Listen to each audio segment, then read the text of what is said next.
Hey hi guys, எல்லாரும் எப்படி இருக்கீங்க? ரொம்ப நல்லா இருக்கீங்கன்னு சொல்லி நினைக்கிறேன். இன்னைக்கு என்ன படம் பார்க்க போறோம் அப்படின்னா, கோட் லைஃப்னு சொல்லிட்டு மலையாளத்தில் ரிலீஸ் ஆகி தமிழ் ஆடு ஜீவிதம் சொல்லி வந்த நம்ம பிருத்திவிராஜோட படம் எப்படி வேற லெவலா ஓடி ஹிட் ஆச்சோ அதே மாதிரி ஒரு கதையை தான் இன்னைக்கு நம்ம பார்க்க போறோம். ஆனா ஆடு ஜீவிதம் படத்துல நம்ம ஹீரோ வெறும் 3 வருஷம் தான் கஷ்டப்பட்டிருப்பாரு. ஆனா இப்ப நம்ம பார்க்க போற அந்த கதையோட ஹீரோ 12 வருஷங்க. 12 வருஷமா அவன் வீட்டை விட்டு பிரிஞ்சிருந்து அது மூலமா இவன் என்னென்ன கஷ்டப்பட்டான் அப்படின்னு மட்டும் இல்லாம இவன் ஒருத்தனை பத்தி மட்டும் பேசாம ஒரு இனத்தை பத்தியே பேசின கதை தான் இப்ப நம்ம பார்க்க போற படம். இந்த படத்துக்கு ஒன்லைனே தேவையில்லை, ஏன்னா இது ஒரு வழி நிறைஞ்ச உண்மை கதை. அதை படத்தோட போக்கில் நம்மளும் பார்த்து தெரிஞ்சுக்கலாம் வாங்க. மூவியோட ஸ்டார்டிங் 1840-50 அந்த காலகட்டத்தில் தான் காட்டுறாங்க. நம்ம ஊரில் இப்படி ஜாதி வெறியும் அங்கே நிறவெறி அதிகமாக ஊறி இருந்த காலம் அது. அப்போது அமெரிக்காவில் பெரிய பெரிய நிலத்துல எல்லாம் வேலை செய்யறதுக்காக ஆப்பிரிக்காவிலேருந்து சில அடிமைகளை கூப்பிட்டு வராங்க. அப்படி கூட்டிட்டு வந்த சில பேரை தான் இப்போ காட்டுறாங்க.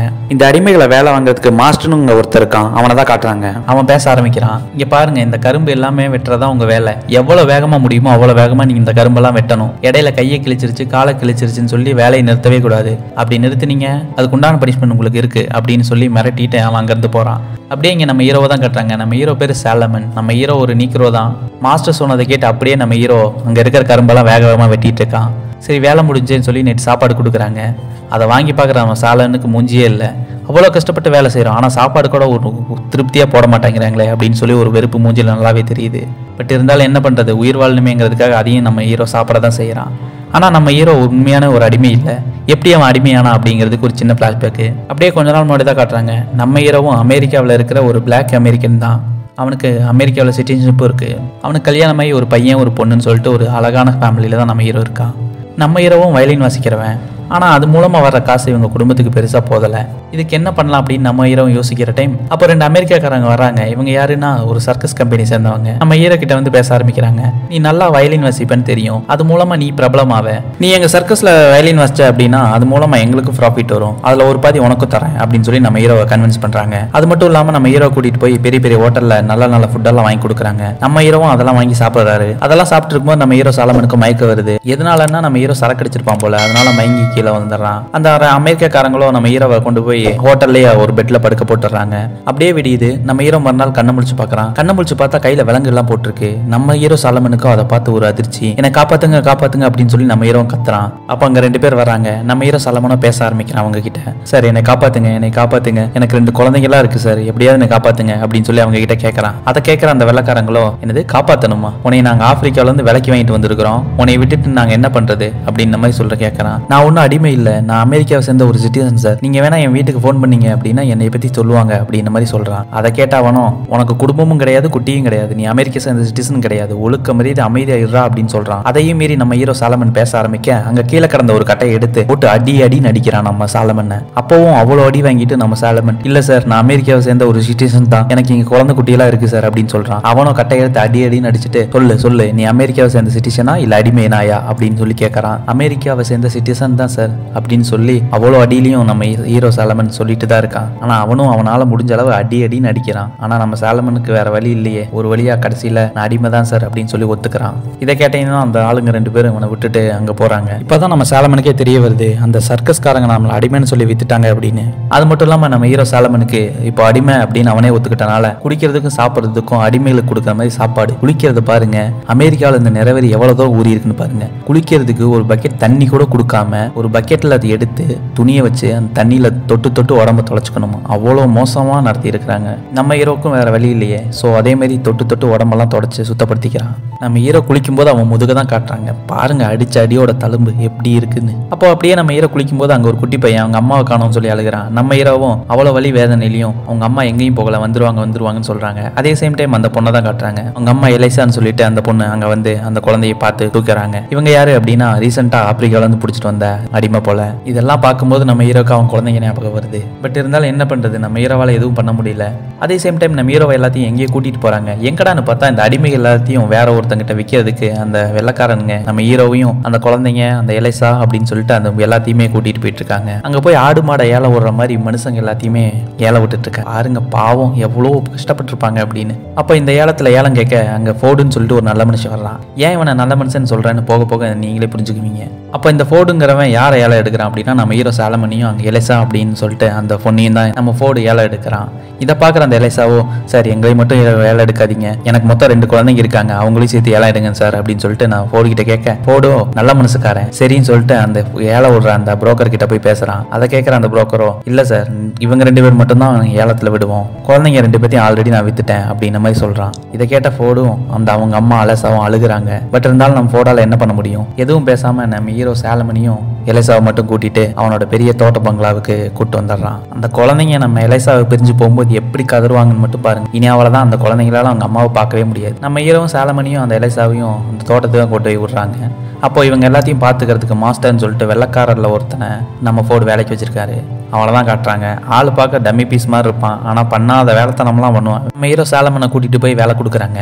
அவனுக்கு என்ன வேலை கொடுக்குறாங்க அப்படின்னா, அங்கே தோட்டத்தில் இருக்க பெரிய பெரிய மரத்தெல்லாம் வெட்டி அதெல்லாம் சுத்தப்படுத்தி குதிரையில் ஏற்றிட்டு போகிற மாதிரி வேலை. நம்ம ஹீரோ செம்மையாக கஷ்டப்பட்டு அங்கே வேலை செய்கிறான். ரொம்ப கஷ்டமான வேலை தான், பழக்கமில்லாத வேலை தான். ஆனால் இருந்தாலும் என்ன பண்ணுறது, வேலை செஞ்சு தான் ஆகணும், அடிமையாயிட்டானே. ஆனால் இந்த பக்கம் அவனோட ஓனர் ஃபோர்டோ ரொம்ப தங்கமான மனுஷன். இந்த அடிமைகளுக்கெல்லாம் நல்ல நல்ல சாப்பாடெல்லாம் கொடுக்குறான். அது மட்டும் இல்லாமல் வாரத்தில் ஒரு நாள் லீவ் கொடுத்து அவங்களுக்கு பைபிளோட வசனத்தெல்லாம் சொல்லி கொடுக்குறான். அந்த அளவு நல்ல மனுஷன். அடிமையாக இருந்தாலும் அந்த ஃபோர்டு ரொம்ப நல்லவங்கிறனால கஷ்டப்பட்டாலும் நிம்மதியா இருக்காரு நம்ம ஹீரோ சாலமன். மறுநாள் நம்ம ஹீரோ சாலமனோ தோட்டத்துல வேலை செய்ய போகும்போது அவனுக்கு ஒரு யோசனை தோணுது. இங்க இருந்து அவங்க தோட்டத்து ரொம்ப தூரம், இடையில ஒரு நீர் ஓட போகும். அதை கிராஸ் பண்றதுக்கு குதிரை மூலமா தான் இவங்க கிராஸ் பண்ணிட்டு இருப்பாங்க. சோ என்ன பண்ணலாம் அப்படின்னா, குதிரை இல்லாம இதுக்கு இடையில மரத்தெல்லாம் வெட்டி கட்டி தெப்ப மாதிரி செஞ்சு அது மூலமா இங்க டிராவல் பண்ணி வந்தோம் அப்படின்னா செலவு குறையும் அப்படின்னு சொல்லி ஒரு ஐடியா கொடுக்குறான். இதை கேட்கிற ஃபோர்டும் அதை எக்ஸிக்யூட் பண்ணி பாக்குறாரு. நல்ல ரிசல்ட். இதனால அவனுக்கு நிறைய லாபம் கிடைக்குது. இதனால நம்ம ஃபோர்டோ நம்ம ஹீரோக்கு வயலின் ரொம்ப பிடிக்கும் அப்படின்னு சொல்லிட்டு ஒரு நல்ல வயலின் வாங்கி அவனுக்கு கிஃப்ட் பண்றான். நம்ம ஹீரோ சாலமனும் அதை ரொம்ப ஆசையா வாங்கிட்டு போய் வாசிக்கிறதுக்கு எடுத்துட்டு போறாரு. ஆனா நடக்கிறது எல்லாமே பாக்குற அந்த மாஸ்டருக்கோ நம்ம சாலமனும் சுத்தமா பிடிக்கல. ஏன்னா நம்ம சாலமன் நம்ம ஃபோர்டு கிட்ட நல்ல பேர் வாங்குறது அவனுக்கு சுத்தமா பிடிக்கல. இதனால நம்ம ஃபோர்டு கிட்ட ஆகுனா போய் சாலமனை பத்தி இல்லாத போலாம் சொல்லி வைக்கிறது.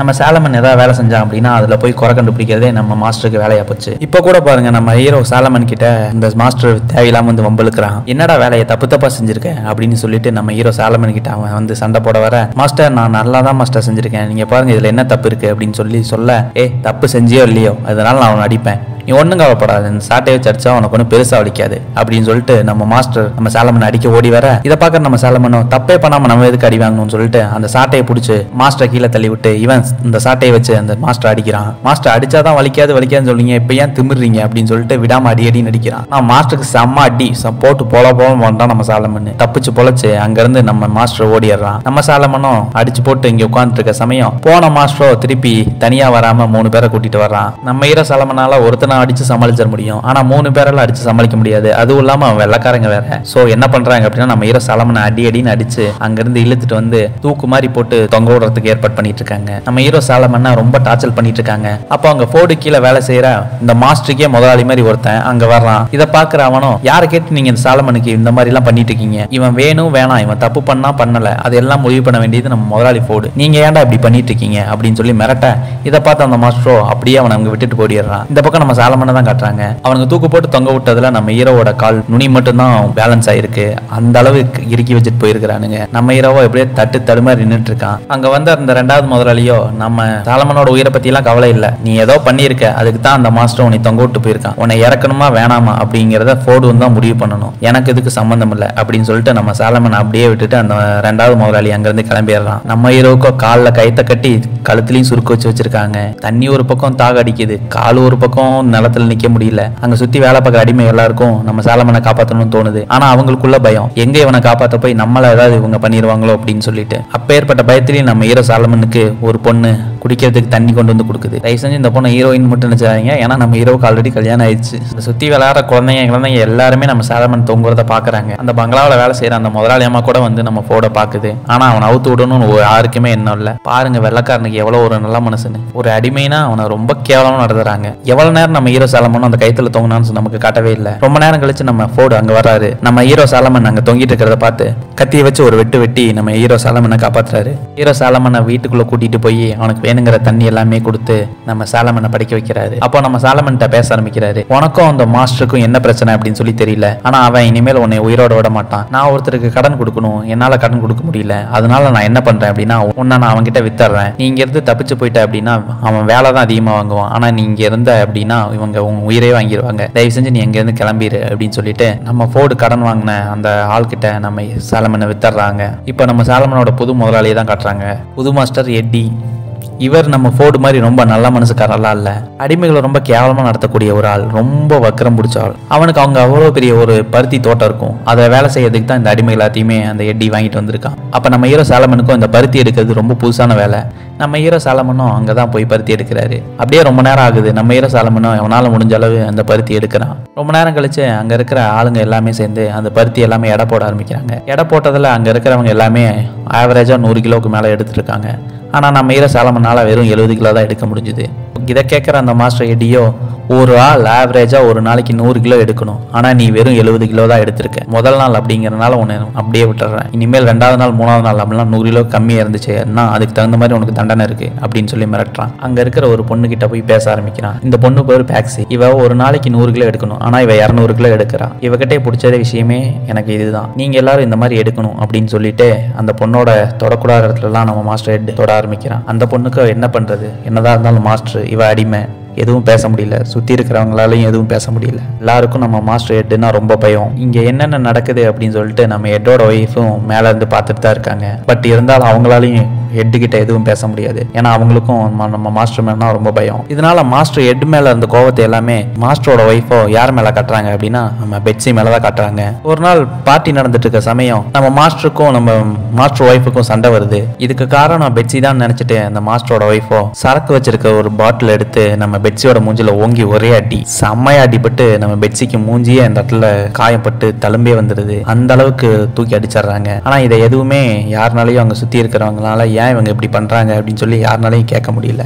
ஆனா இவங்க அந்த பெட்ஸியை காப்பாற்றுறதுக்காக இப்படி பண்ணாங்களா, இல்லை அவங்க மேலே அந்த கோவத்தினால பண்ணாங்களா அப்படின்னு சொல்லி நமக்கு காட்டல. அவங்களுக்கு நம்ம சாலமன் மேலே ஒரு பரிவு. நம்ம சாலமனை பக்கத்தில் இருக்க கடைக்கு எல்லாம் அனுப்பி விட்டு எல்லா பொருளெல்லாம் வாங்கிட்டு வர சொல்லி அனுப்பி விடுறாங்க. ஆனால் என்ன, பொருள் வாங்கிட்டு திரும்பி வந்துடணும், தப்பிச்செல்லாம் போக முடியாது. அப்படி ஒரு நாள் நம்ம சாலமன் இப்படி அந்த முதலாளியம்மா பொருளெல்லாம் வாங்கிட்டு வர சொல்ல நம்ம ஹீரோ சாலமனும் ஒரு நாள் பொருளெல்லாம் வாங்கிட்டு வந்துட்டு இருக்கான். அப்போ இவன் வர்ற சமயம் பார்த்து இவனை மாதிரியே இருக்க 2 பிளாக் அமெரிக்கன்ஸை அங்கே இருக்கிற அமெரிக்காக்காரங்க தூக்கில் போட்டு தொங்க விட்டுட்டு இருக்காங்க. இதை பார்க்குற நம்ம ஹீரோவுக்கு மூஞ்சியே இல்லை. நம்ம ஹீரோ அதை பார்த்தும் பார்க்காம அப்படியே எதுவுமே சொல்லாம அங்கிருந்து கிளம்பி இந்த பங்களாக்கு வந்துடுறான். அப்படியே அன்னைக்கு ராத்திரி என்ன நடக்குன்னு சொல்லி தான் காட்டுறாங்க. நம்ம மாஸ்டர் ஹெட்டோ அந்த பேக்ஸியோட வீட்டுக்கு தான் போறான். இதுக்கு போறான் அப்படின்னா அந்த பொண்ணுக்கு அடிபட்டு இருக்கு, அந்த பொண்ணுக்கு என்னாச்சுன்னு பார்க்க போறான்னு மட்டும் தயவு செஞ்சு தப்பா நினைச்சிடாதீங்க. அங்க போய் அந்த பொண்ணுக்கு அவ்வளவு தூரம் அடிபட்டு இருக்கு. அப்படி இருந்தும் அந்த மாஸ்டர் என்ன பண்றான் அப்படின்னா அந்த பொண்ணுகிட்ட தப்பா நடந்துக்கிறான். அந்த பொண்ணு அவ்வளவு வலி வேதனை இல்ல முடியாதுன்னு சொல்லி மறுக்க இந்த மாஸ்டர் ஹெட்டோ அந்த பொண்ணை ரேப் பண்ண ஆரம்பிக்கிறான். அவ கத்துற சத்தம் அங்க சுத்தி இருக்க எல்லாத்தையுமே தூங்க விடாம பண்ணுது. நம்ம ஹீரோ சாலமனையும் தூங்க விடாம தான் பண்ணுது. ஆனா என்ன பண்ண முடியும், அவனால மறுத்து ஒரு வார்த்தை பேச முடியாது. காலையில அந்த பிளாக் அமெரிக்கன்ஸ்க்கு என்ன நினைச்சோ அதே தான் நம்ம ஹீரோ சாலமனுக்கு நடக்கணும், அவனுக்கும் நல்லா தெரியும். அதனால எதுவும் பேசாம அப்படியே கண்ணை மூடிட்டு நம்ம ஹீரோ தூங்குறான். இப்படியே கொஞ்ச நாள் ஆகுது. நம்ம ஹீரோக்கு அங்க இருக்கிற லைஃப் ஸ்டைல் அப்படியே பழகிருச்சு. இங்க வந்து எவ்வளவு நாள் ஆச்சு, எத்தனை வருஷம் ஆச்சுன்னு கூட நம்ம ஹீரோக்கு தெரியல. எப்பவும் போல நம்ம சாலமனை அந்த மாஸ்டரோட ஒய்ஃப் வேலை வாங்குறாங்க. அவனும் போய் வேலை செஞ்சுட்டு அவங்க கையில் ஏதோ பேப்பர் கொடுக்குறாங்க, அதை மாற்றி வச்சுக்கிறான். அப்படியே நைட் ஆகுது. நம்ம பெட்ஸியை தான் காட்டுறாங்க. நம்ம சாலமன் படுத்திருக்க அதே வீட்டுக்கு தான் வர்றாங்க. தயவு செஞ்சு தப்பா நினைக்காதீங்க, ஏன்னா நம்ம ஹீரோ சாலமனுக்கு கல்யாணம் ஆயிடுச்சு. பெட்ஸியும் நம்ம சாலமன் கிட்ட ஒரு விலை மதிப்பெல்லாம் ஒரு மோதிரம் மாதிரி ஒன்று கொடுத்து இந்த மோதிரத்தை நீங்களே வச்சுக்கோங்க, அதுக்கு பதிலாக நீங்க எனக்கு ஒரு உதவி பண்ணணும் அப்படின்னு சொல்லி நம்ம சாலமன்கிட்ட கேட்க நம்ம சாலமனும் இதை வாங்கினா அந்த முதலாளிக்கு தெரிஞ்சு போச்சு அப்படின்னா என்ன பண்றதுன்னு பயந்துக்கிட்டு இதெல்லாம் எனக்கு வேண்டாம் பெட்ஸி, நீ அதை கொண்டு போய் நம்ம மாஸ்டர்கிட்டே கொடுத்துரு அப்படின்னு சொல்லி சொல்ல, இல்ல நான் இது மாஸ்டர் கிட்ட இருக்கக்கூடாது, உங்ககிட்ட தான் இருக்கணும், இதை வச்சுட்டு எனக்கு ஒரே ஒரு ஒரு உதவி மட்டும் பண்ணி கொடுங்க அப்படின்ற மாதிரி சொல்லி நம்ம பெட்ஸி கேட்கறா. நம்ம சாலமன் யோசிச்சு பார்க்கறான். சரி சொல்லு, என்னால் முடிஞ்சா நான் பண்றேன் அப்படின்னு சொல்லிட்டு பெட்ஸிட்ட சொல்ல, இங்கேருந்து கொஞ்சம் தூரம் தள்ளி போனோம்னா அங்கே ஒரு ஆறு இருக்கும், அங்கே கூட்டு போய் என்னை கொண்டுறீங்களா அப்படின்னு மாதிரி கேட்கறான். இதை கேட்ட நம்ம சாலமனுக்கு ஒரு ஷாக்கு. நம்ம ஹீரோ சாலமனும் ரொம்ப சாஃப்டான ஆளு, அவன் போய் ஒரு ஆளை கொல்லுவானா. ஆனா அந்த பெட்ஸி எவ்வளோ வருத்தம் இருந்தது அப்படின்னா, எவ்வளோ வேதனை இருந்தது அப்படின்னா, அந்த பொண்ணு இறந்து போகணும் அப்படிங்கிற எண்ணம் இருக்கும். ஆனா அந்த பொண்ணுக்கு சாகணுங்கிற எண்ணம் இருக்கு, ஆனா தற்கொலை பண்ணிக்க முடியல. வாழணுங்கிற எண்ணமும் இருக்கு, ஆனா இவங்க வாழவும் விட மாட்டாங்க. மாட்டேங்கிறாங்க. அப்பேற்பட்ட 2 கட்ட சூழ்நிலை தான் நம்ம பெட்சி வாழ்ந்துட்டு இருக்கா. இது நம்ம சாலமனுக்கு நல்லாவே புரியுது. ஆனா நம்ம சாலமனாலும் ஒரு ஆளை கொல்ற அளவுலாம் நம்ம சாலமனுக்கு தைரியம் இல்லை. இதுல என்ன ஒரு விஷயம் அப்படின்னா, இது எல்லாமே உண்மை கதை. நினைச்சு பாருங்க, அந்த பொண்ணுக்கு எவ்வளவு வேதனை இருந்திருக்கும் அப்படின்னு மட்டும். இப்படியே அவங்க வாழ்க்கையும் போயிட்டு இருக்கு. நம்ம மாஸ்டர் எட்டோட தோட்டத்திலயோ இருந்த பயிர் எல்லாமே ஏதோ ஒரு பூச்சி தாக்குதல்னால அந்த பயிர் எல்லாமே கருகி நாசமா போயிடுது. இதனால அந்த மாஸ்டர் எட்டோ என்ன யோசனை பண்றாரு அப்படின்னா, இவங்களுக்கு வெட்டியா சாப்பாடெல்லாம் போட முடியாதுன்னு சொல்லிட்டு பக்கத்தில் இருக்க வேற ஒரு கரும்பு தோட்டத்துக்கு இந்த அடிமை எல்லாத்தையும் வேலைக்கு அனுப்பி விடுறாரு. அதுவோ ரொம்ப கஷ்டமான வேலை. பருத்தி எடுக்கிறது கூட ஈஸியாக எடுத்துடலாம். ஆனால் அந்த கரும்பு வெட்டது கை கால் எல்லாமே அங்கங்கே குத்தி கிழிக்கும். அப்பேற்பட்ட ஒரு கஷ்டமான வேலையை தான் நம்ம சாலமனும் இந்த பெட்சி எல்லாருமே வேலை பார்க்குறாங்க. அவ்வளோ கஷ்டப்பட்டு வேலை செஞ்சா ஆனால் ராத்திரிக்கு சாப்பாடுன்னு ஒன்று கொடுப்பாங்க பாருங்க, அதை சாப்பிடவே முடியாது. அப்பேற்பட்ட ஒரு கேவலமான சாப்பாடை தான் நம்ம ஹீரோ சாலமனுக்கு கொடுக்குறாங்க. இருந்தாலும் என்ன பண்ணுறது, வாழணுமேன்னு சொல்லி நம்ம சாலமனும் அதை சாப்பிட தான் செய்கிறான். ராத்திரி தூங்கும்போது அவங்க குடும்பத்தோட ஞாபகம் எல்லாம் வந்து போகுது. ஆனால் இந்த வெள்ளக்காரங்களே எல்லாருமே கெட்டவங்க அப்படின்னு சொல்லிட முடியாது. நம்ம ஃபோர்டு மாதிரி இந்த கரும்பு தோட்டத்தோட முதலாளியும் கொஞ்சம் நல்லவர் தான் போல. நம்ம சாலமன் கிட்ட நல்லாவே பேசுறாரு, பழகுறாரு. நம்ம சாலமனும் நல்லா வயலின் வாசிப்பான்னு தெரிஞ்சு அங்கே இருக்கிற பார்ட்டிக்கெல்லாம் இவனை கூட்டு போய் வாசிக்க சொல்றாரு. இது மூலமா நம்ம சாலமனுக்கும் கொஞ்சம் சம்பாதிச்சுக்கிறான். அப்படியே கொஞ்ச நாள் கழிச்சு நம்ம மாஸ்டர் எட்டோட பருத்தி தோட்டம் பழைய மாதிரி ஆயிடுச்சு. இதனால நம்ம சாலமன் அந்த வெட்சி எல்லாத்தையுமே திருப்பி பருத்தி தோட்டத்துக்கு வேலைக்கு கூப்பிடுறாங்க. அவங்களும் அங்கேருந்து கிளம்பி இந்த பருத்தி தோட்டத்துக்கு தான் வேலைக்கு வராங்க. திரும்பி ரிட்டன் வந்து பருத்தி தோட்டத்தில் நம்ம சாலமன் பெட்சி எல்லாருமே வேலை செய்ய ஆரம்பிக்கிறாங்க. நம்ம ஹீரோ இவ்வளோ நாள் கரும்பு தோட்டத்தில் வேலை செஞ்சனால கையெல்லாம் குத்தி கிழிச்சிருக்கு. இதனால அவனால் பருத்தி எடுக்க முடியல. அதே சேம் டைம் ஈவினிங் ஆனதையும் அதை வெயிட் போட ஆரம்பிக்கிறாங்க. வெயிட் போட்டு பார்த்தா அதில் வெறும் 70 கிலோ தான் நம்ம ஹீரோ எடுத்திருக்கான். அப்போ 70 கிலோ எடுத்தா என்ன அர்த்தம், நம்ம மாஸ்டர் இவனுக்கு நல்லா ஒரு பனிஷ்மெண்ட் வச்சிருக்காருன்னு அர்த்தம். நம்ம ஹீரோ சாலமனை இழுத்துட்டு போய் சாட்டை வச்சு முதுகுல அடின்னு அடிச்சு முதுகெல்லாம் தழும்பு வர அளவு நம்ம மாஸ்டர் அடிச்சிடுறாரு. சுற்றி இருக்க அடிமைகள் எல்லாமே நம்ம சாலமனை பார்த்து பாவப்படுறாங்க. பட் அவங்களால பாவம் மட்டும் தான் பட முடியும், வேற எதுவும் பண்ண முடியாது. அவங்களுக்கு இந்த நிலைமை இன்னைக்கு வரலையே அப்படின்னு சொல்லி மனசுக்குள்ள சந்தோஷம் தான் பட்டுக்கிறாங்க. அப்போ இந்த தோட்டத்துல நம்ம சாலமன் மாதிரி பிளாக் அமெரிக்கன் மட்டும் இல்லாம அங்க ஒரு ஒயிட் அமெரிக்கனும் வேலை பார்க்கறான். இவன் யாரு அப்படின்னா, இந்த மாஸ்டர் ஹெட் கிட்ட கடன் வாங்கினவன், கடனை திருப்பி தரல அப்படின்னு சொல்லிட்டு அந்த மாஸ்டர் ஹெட்டும் இவனையும் கொண்டு வந்து அடிமையா வச்சிருக்கான். நம்ம ஹீரோ சாலமனுக்கு முதுகுல அடிபடும் போது இவன் தான் மருந்தெல்லாம் போட்டு உதவி பண்றான். நம்ம ஹீரோ சாலமனும் அவனை ரொம்ப நல்லவன் நினைச்சு அவன் கையில சேர்த்து வச்சிருந்த காசு எல்லாத்தையுமே கொடுத்து, எனக்காக ஒரே ஒரு உதவி, நான் கொடுக்குற ஒரே ஒரு லெட்டரை மட்டும் போஸ்ட் பண்ண முடியுமா அப்படின்னு சொல்லி கேட்கறான். அவனும் யோசிச்சு பார்த்துட்டு அந்த காசு எல்லாம் வாங்கிட்டு அங்கிருந்து வெளில கிளம்புறான். எப்படியோ நமக்கு விடுதலை கிடைச்சிருங்கிற சமயம் காசை வாங்கினவன் நேரா போய் நம்ம மாஸ்டர் ஹெட் கிட்ட போட்டு கொடுத்துட்டு போயிட்டான் போல. அதனால மாஸ்டர் அங்கிருந்து வர்றாரு. வந்து நம்ம சாலமனோட தோல்ல கை போட்டுட்டு பேச ஆரம்பிக்கிறான். ஓ, நீ தான் தப்பிக்கணும்னு பார்த்தவனா, உன்னால தப்பிக்க முடியுமா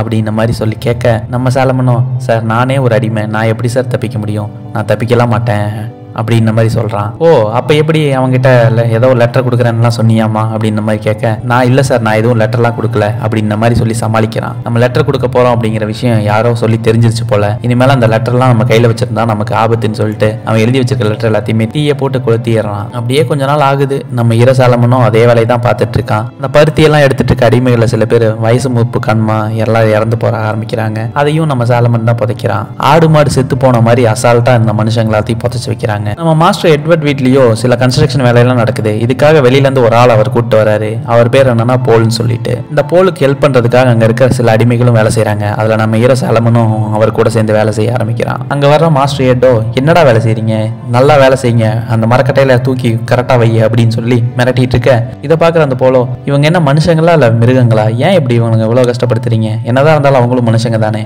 அப்படிங்கிற மாதிரி சொல்றான். இதை கேட்கற நம்ம சாலமனுக்கோ இவர் ரொம்ப நல்லவர் போல இருக்கே அப்படின்னு சொல்லி தோணுது. அப்படியே கொஞ்ச நாள் ஆகுது. இவர் பண்ற நல்ல விஷயம் எல்லாமே நம்ம சாலமனுக்கு ரொம்ப பிடிச்சு போயிருது. இவர் ரொம்ப நல்லவர் தான் போல அப்படின்னு சொல்லி மறுபடியும் நம்புறான். இவர்கிட்ட நம்மள கஷ்டத்தை சொன்னோம் அப்படின்னா இவரால் என்ன முடியுமோ அதை நமக்கு ஹெல்ப் பண்ணுவாரு அப்படின்னு நம்ம சாலமன் நினைக்கிறான். நம்ம சாலமன் அந்த போல் கிட்ட பேச ஆரம்பிக்கிறான். சார், தயவு செஞ்சு நீ இங்க இருந்து காப்பாத்துங்க அப்படின்னு சொல்லி கேட்க, இப்ப அந்த பூல பேச ஆரம்பிக்கிறான். இது ஒரு சிஸ்டம், இதுல ஒரு அடிமையை விடுவிக்கிற அளவு என்கிட்ட தைரியமும் இல்ல, அதுக்குண்டான பணமும் என்கிட்ட இல்ல அப்படின்னு சொல்லி பேச ஆரம்பிக்க, நம்ம சாலமனும் அந்த உண்மையை இப்பதான் சொல்ல ஆரம்பிக்கிறான். சார், நீங்க நினைக்கிற மாதிரி ஆப்பிரிக்கால இருந்து வந்த அடிமை இல்ல சார், நானும் அமெரிக்கா சேர்ந்த ஒரு குடிமகன் தான். எனக்கும் குழந்தை குட்டின்னு சொல்லி எல்லாம் இருக்காங்க. எனக்கும் அவங்கள பார்க்கணும் போல இருக்கு. என் குடும்பத்தோட அட்ரஸ் தரேன், நீங்க நம்பல அப்படின்னா அவங்க கிட்ட போய் விசாரிச்சு பாத்தீங்க அப்படின்னா தெரியும் சார்னு சொல்லிட்டு டீட்டெயிலாம் கொடுக்குறான். நம்ம போலோ, சரி ஓகே, நான் உனக்கு ஹெல்ப் பண்றேன் அப்படின்னு சொல்லி ஒத்துக்கிறான். அப்படியே கொஞ்ச நாள் ஆகுது. அங்க இருந்த கன்ஸ்ட்ரக்ஷன் வேலை எல்லாமே முடியுது. நம்ம போலோ அங்க இருந்து கிளம்ப ஆரம்பிச்சிட்டாரு. மசாலமனா இவரை எப்படியாவது நமக்கு உதவி பண்ணுவார்னு சொல்லி ஒரு நம்பிக்கையோட இருக்கிறான். நம்பிக்கை அப்படிங்கறதானுங்க ஒரு பெரிய விஷயம். நம்பணும். நம்ம சேனல் எப்படி க்ரோ ஆகும் நான் நம்பணும், அதே மாதிரி உங்களால வாழ்க்கையில ஜெயிக்க முடியும்னு சொல்லி நீங்களும் நம்பணும். சரி வாங்க கதைக்கு திரும்புவோம். அப்படியே கொஞ்ச நாள் ஆகுது. ஒரு நாள் நாள் காலையில நம்ம மாஸ்டரோ நம்ம பெட்ஸை தேடி அங்க வந்து நாய் மாதிரி சுத்திட்டு இருக்கிறான். அங்க இருக்கிற அடிமை எல்லாத்தையும் போட்டு அடிச்சு எங்க பெட்ஸி அவ தப்பிச்சு போயிட்டாளா என்ன அப்படின்னு சொல்லி கேட்டுட்டு இருக்கிறான். இதை பாக்குற அந்த பெட்ஸியோ ரொம்ப நேரம் ஆகல, பக்கத்துலதான் போயிருப்பா போல. அதே டைம் அவ அங்க வர்றா. இதை பாக்குற அந்த மாஸ்டரோ அவ தோல்ல கைய போட்டு இறுக்கிட்டு துப்பாக்கிய கையில வச்சு மிரட்டிட்டே பேசுறான். எங்கடி போன, எங்க போன, நான் கூப்பிடுற டைமுக்கு வரணும், என் அடிமை நாயை எங்கடி போன அப்படின்னு சொல்லிட்டு கழுத்தை போட்டு நெரிச்சுட்டே அங்க தள்ளிட்டு வரான். இதை பார்த்து பொறுக்க முடியாத நம்ம ஹீரோ சாலமனும் நம்ம பெட்ஸியை காப்பாத்துறதுக்கு முன்னாடி போய் நிக்கிறான். நம்ம மாஸ்டருக்கோ வெறி முத்தி போய் சாலமனையும் கீழே பிடிச்சி தள்ளி விட்டுறான். அப்பதான் நம்ம பெட்ஸியோ அழுதுட்டே பேச ஆரம்பிக்கிறாங்க. சார் நான் ஒன்னும் எங்கேயும் தப்பிச்சு போகல சார், என் கையில இருக்கு பாருங்க சோப்பு, இதை வாங்க பக்கத்துல இருக்க கடைக்கு தான் சார் போனேன். சாதாரண ஆளுங்க எல்லாருமே 100 கிலோ பருத்தி எடுக்கிறாங்க, ஆனா நான் ஒரு நாளைக்கு 200 கிலோ பருத்தி எடுக்கிறேன். அப்படி எடுக்கும்போது என் உடம்புல இருந்து வர்ற வேர்வை நாத்தம் என்னாலே தாங்க முடியல, அதை கிளீன் பண்றதுக்காக தான் சார் சோப்பு வாங்க போனேன் அப்படின்னு சொல்லிட்டு அழுதுட்டே பேசுது. ஆனா இந்த மனசாட்சி இல்லாத நம்ம மாஸ்டர் எட்டோ அதெல்லாம் நம்பாம நீ தப்பிச்சு போக தாண்டி பாத்திருக்க அப்படின்னு சொல்லிட்டு அந்த பொண்ணை ஒரு மரக்கட்டையில போட்டு கட்டி அந்த பொண்ணோட ட்ரெஸ் எல்லாம் உருவி ஒரு சாட்டை எடுத்து நம்ம சாலமன் கிட்ட கொடுத்து அடிக்க சொல்றான். நம்ம ஹீரோ சாலமனும் ரொம்ப அழகான மனசுக்காரன், எப்படிதான் அடிப்பான். அந்த சாட்டையை வச்சுட்டு அப்படியே நிக்க இதை பாக்குற அந்த மாஸ்டர் எட்டோ இப்ப நீ அவளை அடிக்கல, இந்த துப்பாக்கி வச்சு அவளை சுட்டே கொண்டுருவேன் அப்படின்னு சொல்லி மிரட்டுறான். அதனால நம்ம ஹீரோ சாலமனும் சாட்டையை வச்சு அடிக்கிறான். அதுல அந்த பொண்ணு வலி தாங்க முடியாம அப்படி கத்துது. ஆனா இதை பார்த்தும் அந்த மனசாட்சி இல்லாத அந்த மாஸ்டர் எட்டுக்கோ வெறி இன்னும் அடங்கல போல. இந்த வலி அவளுக்கு பத்தாதுன்னு சொல்லிட்டு அந்த சாட்டையை அவனே கையில வாங்கி அடி நடிக்கிறான். பாவம் அந்த பொண்ணு வலி தாங்க முடியாம அப்படி கத்துது. இந்த வெள்ளக்காரங்களுக்கு என்னதான் பிரச்சனை அப்படின்னு சொல்லி தெரியல. நேரத்துல என்ன இருக்கு, எல்லாருமே மனுஷங்க தானே, அவங்களுக்கும் ரத்தம் சதை தான் இருக்கு அப்படிங்கிற ஒரு எண்ணமே இல்ல. அந்த ஆளால எவ்வளவு முடியும் அவ்வளவு அடி அடிக்கிறான் அந்த பொண்ணு அடி வாங்குறத நம்ம படத்துல பார்க்கும் போதே அவ்வளவு கஷ்டமா இருக்கும். அப்பேற்பட்ட நிகழ்ச்சி உண்மையா நடந்திருக்கு அப்படின்னு நினைக்கும் போது ரொம்ப கஷ்டமா தான் இருக்கு. அந்த மாஸ்டரோட வெறி அடங்க அந்த சாட்டையை வச்சு அடி நடிச்சுட்டு அங்க இருந்து அந்த மாஸ்டர் கிளம்பி போறான். இதை பாக்குற நம்ம சாலமனுக்கோ மனசுல ரொம்ப ஒரு வருத்தம் ஆயிடுது. பெட்ஸிக்கு என்னாச்சு அப்படின்னு சொல்லி பாக்குறதுக்காக நம்ம ஹீரோவும் உள்ள போறான். உள்ள போய் பார்த்தா அந்த பொண்ணு கண்ணுல இருந்து வர்ற கண்ணீரை மட்டும் பாருங்க, முதுகுல ஒரு இடத்துல கூட கை வைக்க முடியல, அவ்வளவு காயம் ஏற்பட்டிருக்கு. இதை பாக்குற நம்ம ஹீரோக்கோ யாரு மேல கோவத்தை காட்டுறதுன்னு தெரியல. அவன் வாசமா வாசிக்க வச்சிருந்த அந்த வயலினை எடுத்துட்டு போய் சுக்கான்னு இருக்கிறான். நம்ம யாருக்கு என்ன தப்பு பண்ணோம், கருப்பா பிறந்தது நம்ம தப்பா அப்படின்னு சொல்லி ஏராளமான கேள்வி நம்ம சாலமன் மனசுல ஓடிட்டு இருக்குது. பட் இருந்தாலும் நம்ம சாலமனால ஒண்ணும் பண்ண முடியாது, அடிமையா இருக்கிறதுனால வாழ்க்கை இப்படிதான் அப்படின்னு சொல்லிட்டு அவனும் மூவ் ஆன் ஆக ஆரம்பிக்கிறான். அப்படியே ஒரு நாள் நம்ம ஹீரோ சாலமனும் அங்க நிலத்துல வேலை செஞ்சுட்டு இருக்க சமயம் அப்போ அங்க ஒரு குதிரை வண்டி வருது. அதுல சில பேர் வராங்க. அது யாருன்னு பார்த்தா அந்த ஊரோட ஷெரீஃப். இங்க யாருப்பா சாலமன் சொல்லி கேட்கறாரு.